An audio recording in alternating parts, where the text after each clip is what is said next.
Friends, welcome to genius hub Telugu. నేను previous వీడియోలోని NTPC 4th January 2021లో జరిగిన షిఫ్ట్ 1 ఎగ్జామ్ది పేపర్ అనాలిసిస్ జనరల్ అవేర్నెస్ చేశానండి. అందులోని ఫస్ట్ 20 క్వశ్చన్స్ దాని రిలేటెడ్ టాపిక్స్ ఏవైతే ఉన్నాయో వాటిని కవర్ చేశాను. అయితే ఇప్పుడు రిమైనింగ్ 20 క్వశ్చన్స్ని నేను సెకండ్ పార్ట్ కింద నేను ఇప్పుడు చేస్తున్నానండి. ఇవి చాలా ఇంపార్టెంట్ అండి. ఎన్టీపీసీ ప్రీవియస్ ఇయర్ పేపర్ చూడడం వల్ల ఏంటంటే మనకి ఇంపార్టెంట్ టాపిక్స్ ఏంటి, ఏ టాపిక్స్ని ఎక్కువగా ప్రిపేర్ అవ్వాలి, ఇవన్నీ తెలుస్తాయండి. దాంతోపాటు నేను రిలేటెడ్ టాపిక్ ఇవ్వడం వల్ల మీరు previous year topic paper analysis చూసినట్లయితే ఆ పేపర్లోనే దాని రిలేటెడ్ టాపిక్ అంతా నేను ఇచ్చేస్తున్నాను కాబట్టి సో దాని రిలేటెడ్ ఇన్ఫర్మేషన్ మొత్తం మీకు వస్తుందండి. సో మీకు ఈ వీడియోస్ అనేది చాలా ఎక్కువగా యూజ్ అవుతాయి.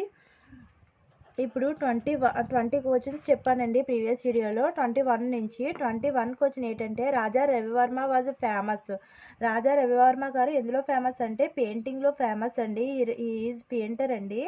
రాజా Ravi Varma was a Indian painting artist అండి. He was honoured with the Kaiser i Hind gold medal in 1904 అండి. బ్రిటిష్ వారి టైంలోనే బ్రిటిష్ వారు ఈయనకి కైసర్ ఐ హింద్ అనే గోల్డ్ మెడల్ ఇచ్చారండి.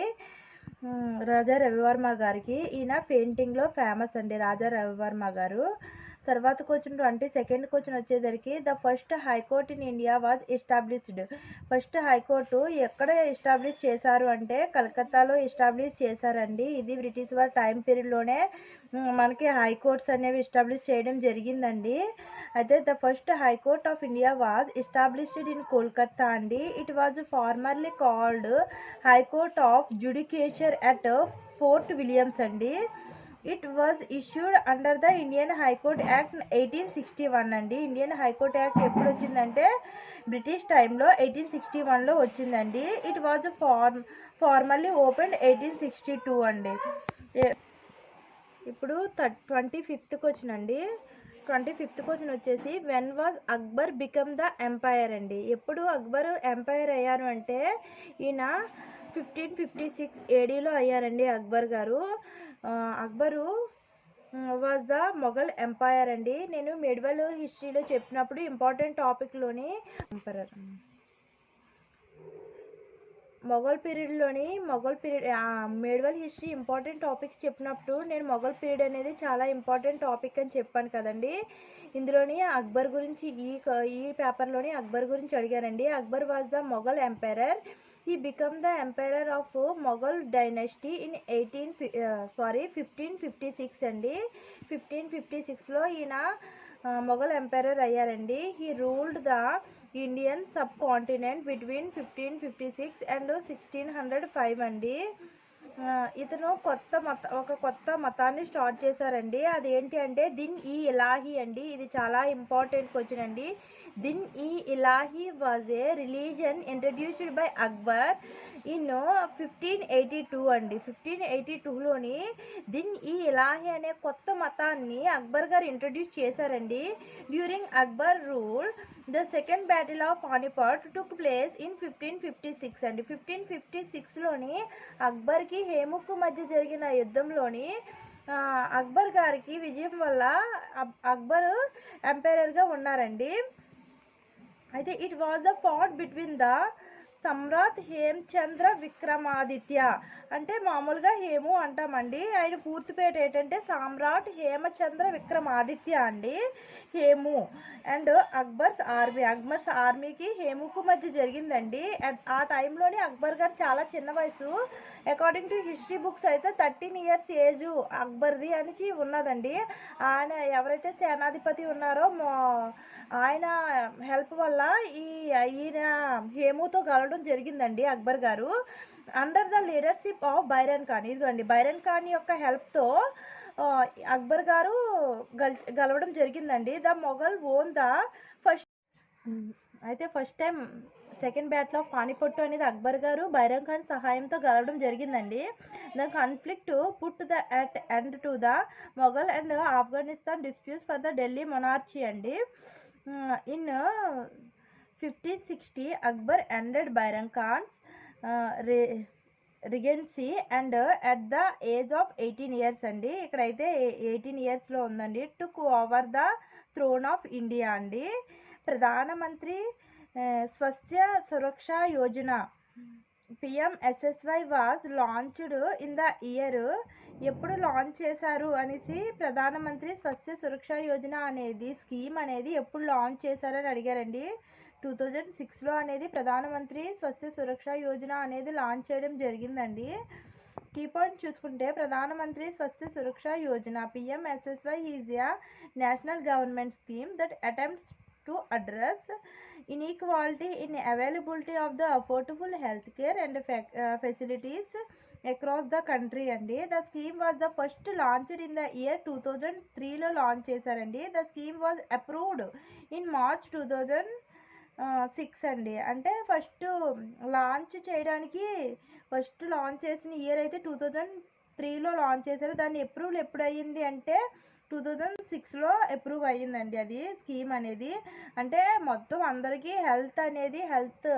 హెల్త్కి అఫోర్డబుల్గా హెల్త్కి చెక్ చేయించుకోవడానికి హాస్పిటల్కి అవి అందరికీ అవైలబిలిటీగా ఉండాలి అని చెప్పి ఈ స్కీమ్ అనేది లాంచ్ చేయడం జరిగిందండి.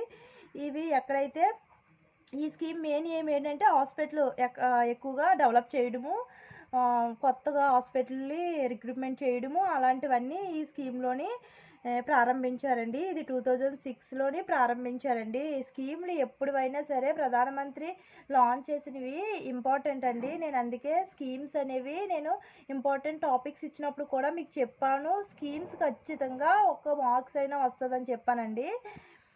నెక్స్ట్ చూసుకుంటే 27th క్వశ్చన్ అండి.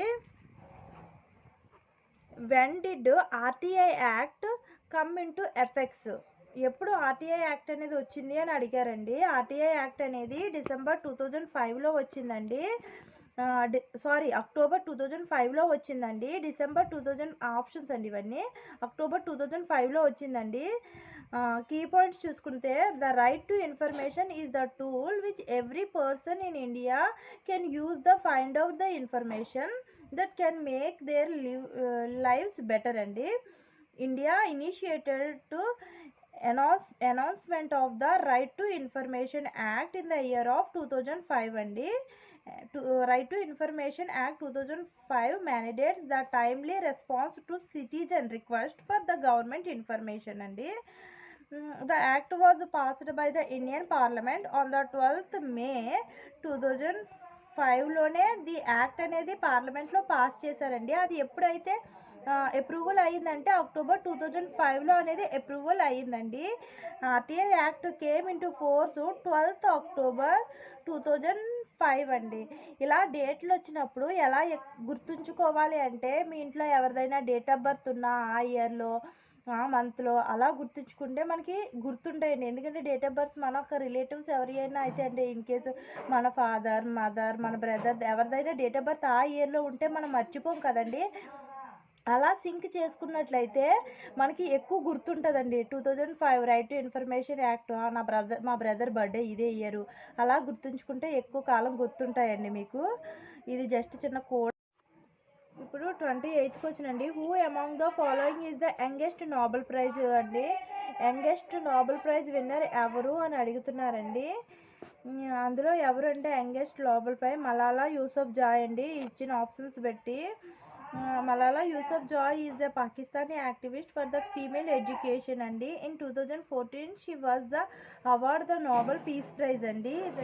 వీడికి నోబెల్ పీస్ ప్రైజ్ వచ్చిందండి మలాలా యూసఫ్జాయ్కి. She is the youngest Nobel prize winner అండి. She was the honoured with the Nobel prize at the age of 17 yearsలో వచ్చిందండి. Kailash Satyarthi and Malala Yousafzai shared the Nobel prize in 2014 అండి. 2014లోని కైలాష్ సత్యార్థి ఈయన మన దేశంలోని సంబంధించిన వ్యక్తి అండి. బేటీ బచా మధ్యప్రదేశ్కి సంబంధించిన పిల్లల గురించి ఒక ఎడ్యుకేషన్ సిస్టమ్ని వాళ్ళకి ఎడ్యుకేషన్ అవైలబిలిటీ ఉండడం కోసం ఈ స్కీమ్ కొత్తగా ఒక ఇనిషియేటివ్ తీసుకున్నారండి కైలాష్ సత్యార్థి గారు. అందువల్ల ఈయనకి అండ్ మలాలా యూసఫ్జాయ్కి ఇద్దరికి కలిపి ఈ పీస్ ప్రైజ్ అనేది రావడం జరిగిందండి. ఇంకా 29th క్వశ్చన్ వచ్చేసి in which of the following does the river Godavari originates? River Godavari అనేది ఎక్కడ ఒరిజినేట్ అయ్యింది అని అడిగారండి. అయితే రివర్ రివర్ గోదావరి అనేది ఎక్కడ ఒరిజినేట్ అయ్యిందంటే తిరుంబక్ హిల్స్ అండి. దీన్నే బ్రహ్మగిరి హిల్స్ అని కూడా అంటారండి. అయితే నేను ఇంపార్టెంట్ టాపిక్స్లో డ్రైనేజీ సిస్టమ్ అనేది చాలా ఇంపార్టెంట్ అని చెప్పాను కదండి. నదీ వ్యవస్థ నుంచి కూడా ఖచ్చితంగా ఒక క్వశ్చన్ వస్తుందండి. సో మీరు ఆ టాపిక్ని ఫుల్గా ప్రిపేర్ అవ్వండి. మన ఛానల్లో మీరు చూసినట్లయితే మీరు ఏ రివర్ ఎక్కడ ఒరిజినేట్ అయింది, ఎక్కడ డిశ్చార్జ్ అవుతుంది, దాని యొక్క ట్రిబ్యూటరీస్ ఏంటి, దాన్ని ఈజీగా ఏ విధంగా గుర్తుంచుకోవచ్చో కోడ్తో సహా మీకు ఇచ్చానండి. రివర్ బిసైడ్ సిటీస్ కూడా ఇచ్చానండి. మీకు ఇంట్రెస్ట్ ఉంటే ఛానల్లోకి వెళ్ళి చూడండి ఒకసారి. మీకు ఇంట్రెస్ట్ ఉంటే ఆ టాపిక్స్ వెళ్ళి నా ఛానల్లో ఉంటాయండి, మన ఛానల్లో ఉంటాయండి. డ్రైనేజీ సిస్టమ్ గురించి ఉంటాయి. తర్వాత నేను మ్యాక్సిమం ఏవైతే ఖచ్చితంగా టాపిక్ వస్తుంది, క్వశ్చన్ వస్తుంది అనే టాపిక్స్ మొత్తం వీడియోస్ చేశానండి. అవి ఏ విధంగా ఈజీగా గుర్తుంచుకోవచ్చో కూడా చేశాను. ఎగ్జామ్ పాయింట్ ఆఫ్ వ్యూలో ఎగ్జామినర్ ఏ విధంగా అడుగుతాడో ఆ విధంగా క్వశ్చన్స్ కవర్ అయ్యేలా చేశానండి. టాపిక్స్ అనేవి చూడండి ఒకసారి. అయితే కీ పాయింట్స్ అండి గోదావరి రివర్ గురించి. The Godavari is the India's largest peninsular river అండి. It is the second longest river in India after the Ganga అండి. It rises from Maharashtra Trimbak hill అండి. Its length is about 1500 kilometres అండి. Due to its length and area it covers it is also known as Dakshina Ganga అండి. అంటే ఇది దక్షిణ భారతదేశంలో అతి పొడవైన రివర్ అయినా సరే గంగా రివరేనండి. అందుకే దీన్ని దక్షిణ గంగా అని గోదావరి రివర్ అండి. అందువల్ల దీన్ని దక్షిణ గంగా అంటే నార్త్లో గంగా రివర్ ఎలాగో దక్షిణంలోని మన సౌత్లోని గోదావరి రివర్ అలా అంత పొడవు ఉంటుందండి. గంగా తర్వాత సెకండ్ ప్లేస్ దేశంలో మొత్తంలో సెకండ్ ప్లేస్లో ఉంటే సౌత్లో చూస్తే ఫస్ట్ ప్లేస్లో ఉందండి. అందువల్ల దీన్ని దక్షిణ గంగా అని అంటారండి. Flows through the states Maharashtra, Chhattisgarh, Telangana and Andhra Pradesh అండి. ఈ స్టేట్స్లో ఇది ఫ్లో అవుతూ ఉంటుందండి. దీని యొక్క ట్రిబ్యూటరీస్ ఏ సిటీస్ ఈ రివర్కి సైడ్ ఉన్నాయి, తర్వాత ఈ ఈస్ట్ ఫాలోయింగ్ రివర్స్ ఏంటి, వెస్ట్ ఫాలోయింగ్ రివర్స్ ఏంటి, ఇది ఎక్కడ డిశ్చార్జ్ అవుతుంది, ఈ టాపిక్స్ అన్నీ మన ఛానల్లో ఉన్నాయండి. తర్వాత నెక్స్ట్ క్వశ్చన్ చూస్తే how many world heritage sites have been protected by UNESCO as of June 2020 అండి. అంటే 2020 కల్లా వరల్డ్ హెరిటేజ్ సైట్స్ ఎన్ని వరల్డ్ హెరిటేజ్ సైట్స్ ఉన్నాయి అని క్వశ్చన్ అడిగారండి. ఇదైతే 2021లో ఎగ్జామ్ అయ్యింది కదండి. 2021లో ఎగ్జామ్ అయింది కాబట్టి 2020 వరకు అడిగారండి. సో మనకి ఇప్పుడు నోటిఫికేషన్ 2023లో ఇచ్చారు, 24లో ఇచ్చారు. సో 25th ఎగ్జామ్ అవుతుంది కదండి. సో 24 మొత్తం కరెంట్ అఫైర్స్ చూసుకోండి. 1 ఇయర్ కరెంట్ అఫైర్స్ అయితే చూసుకోండి ఖచ్చితంగా. అంటే నేను రిలేటెడ్ టాపిక్ ఇస్తున్నాను కదా, అప్ టు ఇంతవరకు 2024 వరకు ఎన్ని ఉన్నాయి, యునెస్కో వరల్డ్ హెరిటేజ్ సైట్స్లు ఎన్ని ఉన్నాయి, అలా అవి కూడా కవర్ చేసుకోండి. కరెంట్ అఫైర్స్ అయితే 2024 మొత్తం కవర్ అవుతాయండి, అవే అడుగుతారు ఎక్కువగా. అయితే ఎన్ని వరల్డ్ హెరిటేజ్ సైట్స్ ఉన్నాయంటే 1121 ఉన్నాయండి. A world heritage sites is an area with the legal protection by an international convention administered by the United Nationals అండి. United Nationals educational, scientific and cultural organisation అండి. UNESCO అనేది ఇవి UNESCO అనేది protect చేస్తూ ఉంటుందండి. The sites are designed as having outstanding universal value అండి. Under the convention concern it protecting of the old cultural and natural heritage అండి. పురాతనమైన cities వాటి వల్ల అంటే ఏదో ఒక స్పెసిఫికేషన్ ఉంటే చాలా కాలం నుంచి ప్రాముఖ్యతగా ఉన్న సిటీస్ అన్నిటినీ యునెస్కో అనేది ప్రొటెక్ట్ చేస్తుందండి. As of June 2020 there are 1121 world heritage sites ఉన్నాయండి. 1121 వరల్డ్ హెరిటేజ్ సైట్స్ ఉన్నాయండి that have been protected by UNESCO అండి. UNESCO classified these sites as cultural, natural and mixed అండి. అంటే కల్చరల్ ఉంటాయి, న్యాచురల్గా అయినవి ఉంటాయి, ఈ రెండు కలిపినవి కూడా ఉంటాయండి ఈ సైట్స్లో. యునెస్కో ప్రొటెక్ట్ చేసే సైట్స్లో UNESCO published its first list protected places in 1978లో ఫస్ట్ టైము ఏ సిటీస్ని ప్రొటెక్ట్ చేస్తుందో ఇది పబ్లిష్ చేసిందండి యునెస్కో అనేది. తర్వాత there are just 12 world heritage sites while releasing UNESCO first list of the protected places అండి. ఫస్ట్ టైము 1978లోని రిలీజ్ చేసినప్పుడు 12 సైట్స్ మాత్రమే ఉండేవండి. The first world heritage sites on list Galapagos island అనేది ఉందండి అందులో, ఆ లిస్ట్లో ఒకటి. తర్వాత ఫస్ట్ది. తర్వాత ఇప్పుడు ప్రజెంట్ అయితే ఎన్ని వరల్డ్ హెరిటేజ్ సైట్స్ అనేవి ఉంటాయి అంటే, యాజ్ ఆఫ్ జూలై 2024కి there are 1 to 23 world heritage sites. మొత్తం 168 కంట్రీస్లోని ఇవి కౌంటబుల్ అయ్యాయండి. 1223 వరల్డ్ హెరిటేజ్ సైట్స్ అనేవి ప్రజెంట్ డేటాను బట్టి ఉన్నాయండి 2024 జూలై నాటికి. In which state Gandhi Sagar dam constructed అండి. ఏ స్టేట్లో గాంధీ సాగర్ డ్యామ్ అనేది కన్స్ట్రక్ట్ చేశారు అని అడిగారండి. అయితే మధ్యప్రదేశ్లో గాంధీ సాగర్ డ్యామ్ అనేది కన్స్ట్రక్ట్ జరిగిందండి. The Gandhi Sagar dam is the dam located in the మాన్సారు state of Madhya Pradesh అండి. It is built on the Chambal river మీద దీన్ని బిల్డ్ చేశారండి. Gandhi Sagar dam is the masonry gravity dam అండి. The foundation stone was laid down the Prime Minister of India, Pandit Jawaharlal Nehru, on 7th March 1954లోని ఈ డ్యామ్కి foundation stone Jawaharlal Nehru గారి చేత వేయబడిందండి. The reservoir created by the Gandhi Sagar dam is the third largest in India after Indiranagar reservoir అండి and Hirakud reservoir అండి. ఇది Indiranagar reservoir, Hirakud reservoir తర్వాత థర్డ్ లార్జెస్ట్ అంటండి. The electricity from the dam's power house is supplied such as far of places in Madhya Pradesh అండి and Rajasthan states అండి. Rajasthan and Madhya Pradesh స్టేట్స్కి చాలా వరకు ఎలక్ట్రిసిటీ ఇదే provide చేస్తుందంటండి.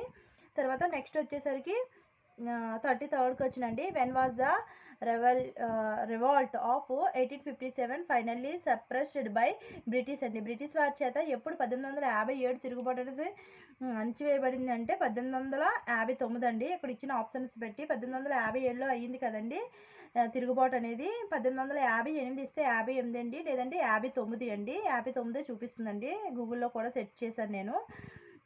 The revolt of 1857 is the major landmark in history of India against British rule in India అండి. The revolt 1857 was started on the 10th May 1857 at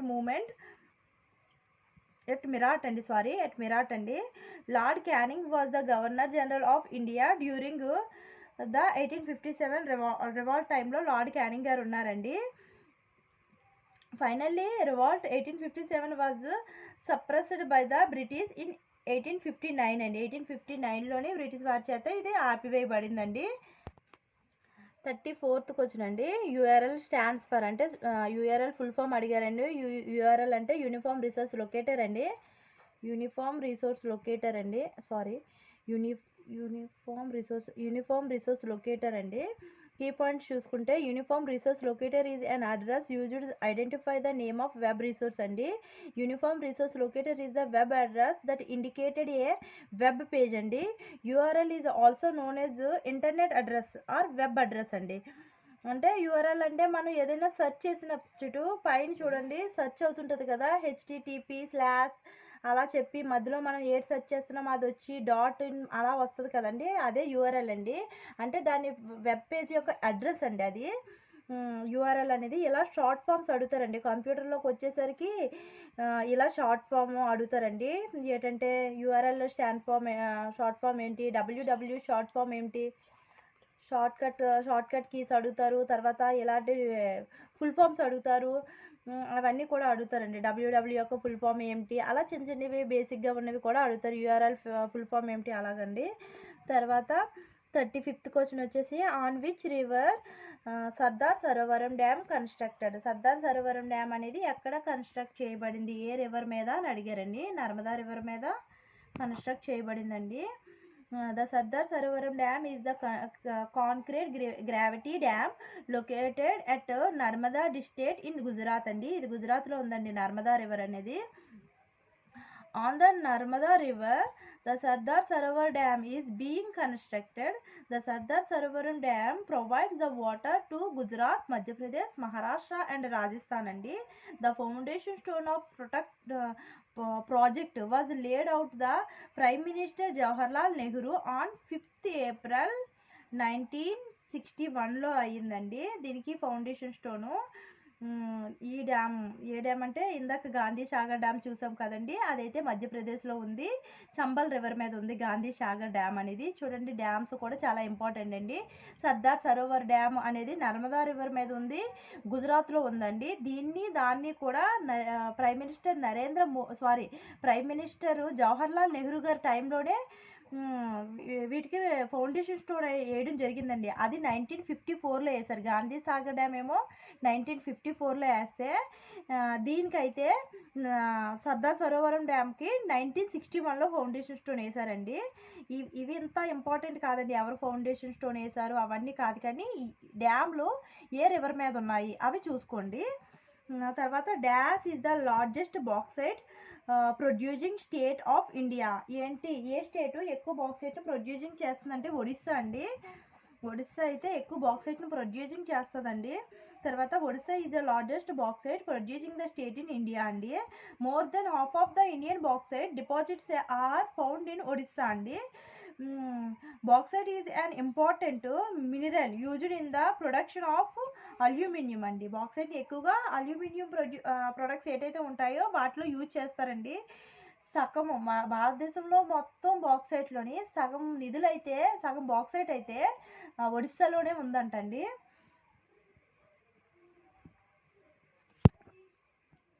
hepatitis A అనేది ఏంటి అని అడిగారండి. హెపటైటిస్ ఏ అనేది virus అండి. ఒక hepatitis A అనేది దీనివల్ల ఏంటొస్తుంది అంటే hepatitis A is the disease caused by the virus అండి.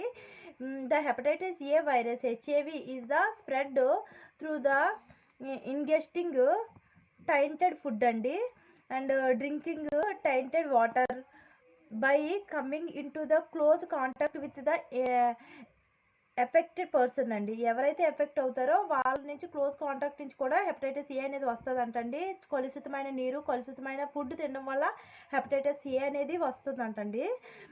దీనికి వ్యాక్సిన్ కూడా ఉంటుందండి. హెపటైటిస్ ఏ అనే వ్యాక్సిన్ కూడా ఉంది. Which organ in the human body produce bile juice అండి. బైల్ జ్యూస్ని ఏ ఆర్గాన్ అనేది ప్రొడ్యూస్ చేస్తుంది అని అడిగారండి. లివర్ అండి. The liver secretes bile juice which is digesting juice అండి. Bile is stored in gall bladder అండి. గాల్ బ్లాడర్లో స్టోర్ అవుతుందంటండి. Bilirubin and biliverdin as well as bile salts and cholesterol make up bile juice అండి. The human liver is the largest gland in the body అండి. ఇది కూడా important అండి. Largest gland in human body ఏంటి అని అడిగితే లివర్ అండి. ఇది కూడా అడుగుతారండి. అంటే కొన్ని అయితే స్టాటిక్గానే సింపుల్గానే ఉంటాయండి, కొన్ని డిఫికల్ట్గా ఉంటాయి. యావరేజ్గా చూసుకుంటే పేపర్ మోడరేట్గా ఉంటుందండి. అంత డిఫికల్ట్గా ఉండదు, అంత ఈజీగా ఉండదండి. అన్నీ కలిపి కొన్ని డిఫికల్ట్గా ఇస్తారు, కొన్ని ఈజీగా ఇస్తారండి క్వశ్చన్స్. తర్వాత the first high court of India was established in. First high court of India అనేది ఎప్పుడు ఎక్కడ ఎస్టాబ్లిష్ చేశారంటే కోల్కతాలో ఎస్టాబ్లిష్ చేశారండి. తర్వాత the first high court of India was established in Kolkata. It was formally called as high court of judiciary of fort William అండి. It was issued under the Indian high court act 1861 అండి. It was formally opened first July 1862లో high court అనేది open చేశారండి. Raja Ravi Varma famous ఎందులోని అంటే పెయింటింగ్లో famous అండి ఈయన. అయితే మీకు ఈ వీడియో యూజ్ అయ్యింది, నచ్చింది అన్నట్లయితే ప్లీజ్ లైక్ చేయండి. మీ లైక్ అనేది చాలా సపోర్టివ్గా ఉంటుందండి. అది మళ్ళీ ఎక్కువగా వీడియో చేయాలి ఎక్కువ చేయాలి అనే ఇంట్రెస్ట్ నాకు వస్తుందండి. సో మన తెలుగు వాళ్ళకి ఎవరైనా యూజ్ అవుతుంది అనే ఉద్దేశంతో నేను ఈ వీడియో చేయడం జరిగిందండి. మీకు ఇన్ఫర్మేషన్ నచ్చినట్లయితే ప్లీజ్ లైక్ చేయండి, షేర్ చేయండి. ఇంతవరకు సబ్స్క్రైబ్ చేయకపోతే ప్లీజ్ సబ్స్క్రైబ్ చేసుకోండి అండ్ సపోర్ట్ చేయండి. ఇంకా నెక్స్ట్ పేపర్ అనాలిసిస్ అనేది నేను మళ్ళీ నెక్స్ట్ వీడియోలో అప్లోడ్ చేస్తానండి.